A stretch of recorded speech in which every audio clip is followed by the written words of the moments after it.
വിഴിഞ്ഞത്ത് വള്ളം മറിഞ്ഞ് 2 മത്സ്യത്തൊഴിലാളികളെ കാണാതായിരുന്നു. അവിടെ നിന്ന് ചില അത്യാഹിതത്തിൻ്റെ വാർത്തകളും വരുന്നുണ്ട്. നമ്മുടെ പി മാത്യു ഒക്കെ തന്നെ പറയുന്നുണ്ട്. കൂടുതൽ വിവരങ്ങളുമായി സലീം മാലിക് ചേരുന്നു. സലീം, വിഴിഞ്ഞത്ത് ഈ കാണാതായവരെ കുറിച്ചുള്ള വാർത്തകൾ എന്താണ്?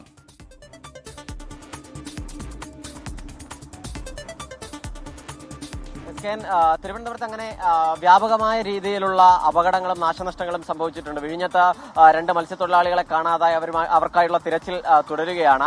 തിരുവനന്തപുരത്ത് വിവിധ വീടുകൾക്ക് തകർച്ച സംഭവിച്ചിട്ടുണ്ട്. അങ്ങനെ പല അപകടങ്ങളുണ്ട്. ഞാൻ ഇപ്പോൾ നിൽക്കുന്നത് തിരുവനന്തപുരം കേശവദാസപുരത്താണ്. തിരുവനന്തപുരം നഗരത്തിൽ തന്നെയാണ്. ഒരു വലിയ അപകടം തിരുവനന്തപുരത്തെ കാത്തിരിക്കുന്നു എന്നതിന്റെ ദൃശ്യങ്ങളാണ് നമുക്ക് ഇപ്പോൾ കാണിക്കാൻ കഴിയുന്ന ഒരു കൂറ്റൻ ഫ്ലെക്സ് ബോർഡിന്റെ കമാനം. ആ കമാനം ഏത് നിമിഷവും നിലംപൊത്താം എന്ന നിലയിലാണ്. ഇന്നലത്തെ കാറ്റിലാണ് ആ ഫ്ലക്സിന്റെ ആ കമാനം ഈ നിലയിലേക്ക് മറിഞ്ഞത്. ഒരു ഫ്ലക്സ് ബോർഡും ഉണ്ടായിരുന്നു. ആ ബോർഡ് അവർ നീക്കം ചെയ്തിട്ടുണ്ട്. അങ്ങനെ ഇന്ന് ഈ സമീപത്തുള്ള പെട്രോൾ പമ്പ് പൂർണ്ണമായും അടച്ചിട്ടിരിക്കുകയാണ്. ഈ സമീപത്തെ കടകളൊക്കെ തന്നെ അടച്ചിട്ടിരിക്കുന്ന ദൃശ്യങ്ങളും നമുക്ക് കാണാൻ കഴിയുകയും ചെയ്യും. അങ്ങനെ വലിയൊരു അപകടം തിരുവനന്തപുരത്തെ കാത്തു നിൽക്കുകയാണ്. ഇതിനെ എങ്ങനെ മറികടക്കാനാവുമെന്നുള്ളൊരു പരിശോധനയിലാണ് ഇപ്പോഴുള്ളത്. അല്പസമയത്തിനകം തന്നെ ഈ ഫ്ലക്സ് ബോർഡുകൾ മുറിച്ചു മാറ്റാൻ ശ്രമിക്കും എന്നുള്ളതാണ് അതിന്റെ കരാറെടുത്തിരിക്കുന്ന ആളുകൾ പറയുന്നത്. പക്ഷേ അപ്പോഴും ഇന്നലെ രാത്രി ഉണ്ടായ അപകടമാണ്. മാത്രമല്ല അതിൽ ഗുരുതരമായ നിർമ്മാണ പിഴവ് ഉൾപ്പെടെ സംഭവിച്ചിട്ടുണ്ട് എന്നുള്ള കാര്യത്തിൽ തർക്കമില്ല. കാര്യം ഇത്രയും വലിയൊരു ബോർഡ് വെക്കുമ്പോൾ അതൊരു കാറ്റിൽ തകരാവുന്ന നിലയിൽ മാത്രമാണോ വെച്ചതെന്നുൾപ്പെടെയുള്ള ചോദ്യങ്ങളും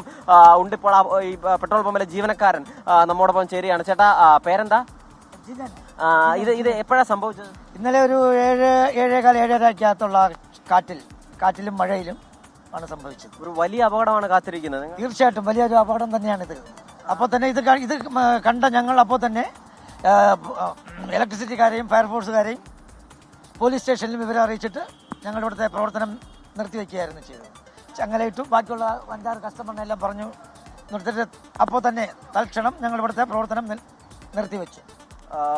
അതാണ് ഇപ്പോൾ ഇതിന്റെ കരാറെടുത്ത ജീവനക്കാരൻ ഇവിടെ ഉണ്ടായിരുന്നു. അദ്ദേഹം നമ്മളോട് സംസാരിക്കാമെന്ന് പറഞ്ഞതാണ്. പക്ഷേ ഇപ്പോൾ അദ്ദേഹത്തെ കാണുന്നില്ല. കാരണം ഒരു വലിയ ഗുരുതരമായ ഒരു പ്രശ്നം അതുമായി ബന്ധപ്പെട്ട് ഉണ്ട്.